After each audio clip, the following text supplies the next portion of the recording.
Papunta nga pala tayo ngayon ng Malolos sa may convention. First time namin maglalatag ng mga hoodie jacket namin sa Diox by KLDK. Kasi marami ako ditong naipon ng mga all branded. Ayan, papunta kami ngayon guys. Try natin mag-vlog, pakita natin magiging kaganapan doon mamaya. Ang kasama ko nga pala, ayan, si Jenna. Pakita mo si Jenna. Tapos ayan mga paninda, tignan nyo guys. Pakita mo. Ayan, hindi ko alam kung paano kasi first time guys Talagang pinagsasaksak ko na lang dyan Kasama ko si Jenna at saka si Darang DK. Ayan. Takits na lang mamaya doon sa convention guys. Ayan guys, nandito na tayo sa convention. Di namin sure kung pwede maglatag dito pero try natin. First time namin to Kumbaga para lang tayong tatambay. Kung may bumili, edi goods, di ba? Pero yun may nakikita kami, pakita mo. May nagtitinda rin doon na hindi ko alam kung mga damit. Halo-halo pero parang ukay din Yun, nakapag-decide kami na siguro dito na lang din kami pupwesto. Tignan natin kung magiging okay ang pwesto natin dito. At sana hindi umulan. Pag umulan to guys, patay. Sige guys, abangan nyo na lang kung ano magiging kaganapan ngayong gabi.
First 3 na bibili ngayon, meron tayong regalo sa kanila. Abangan nyo kung ano yun. Video?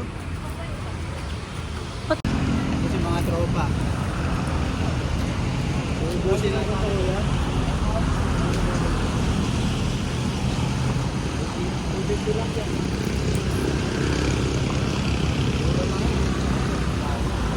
Hoy, ang ganda nun mura Ano, done deal? Ito ko yan.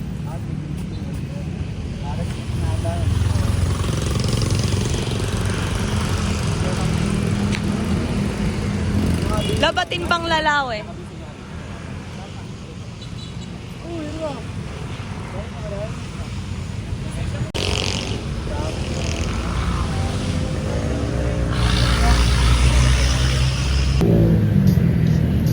Sila tropa, yung dalawa, bumili yung isa ng 3, tapos yung isa 2.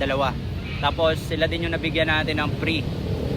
Namili, hindi ko na pakita kasi nangangapa pa ako, hindi ko alam kung paano gagawin ko guys. Alala mo ba nung katrabaho ko You are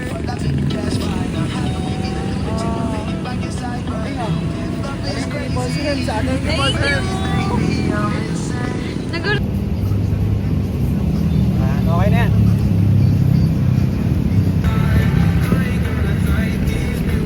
Guys, nag-pack up na tayo. Gawa ng minalas-malas ng bagya. Napakasaglit lang namin nakalatag.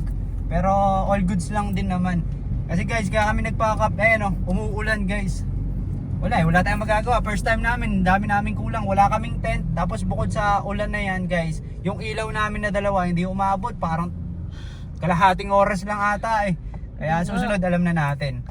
All goods pa rin. First time Kain na lang muna tayo ngayon guys. Kahit pa paano, hindi naman tayo na zero. Thank you pa rin kay Lord. 50 na sila guys.